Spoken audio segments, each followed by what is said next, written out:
The Power of the Dog. A poem by Rudyard Kipling.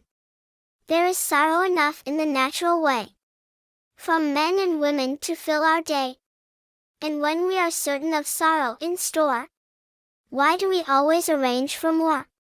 Brothers and sisters, I bid you beware of giving your heart to a dog to tear. Buy a pup and your money will buy love unflinching that cannot lie, perfect passion and worship fed by a kick in the ribs or a pat on the head. Nevertheless, it is hardly fair to risk your heart for a dog to tear, when the 14 years which nature permits are closing in asthma, or tumor, or fits, and the vet's unspoken prescription runs to lethal chambers or loaded guns. Then you will find, it's your own affair. But, you've given your heart to a dog to tear, when the body that lived at your single will, with its whimper of welcome, is stilled. How still!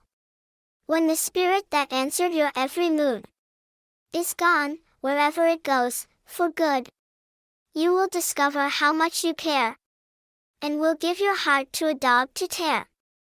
We've sorrow enough in the natural way, when it comes to burying Christian clay.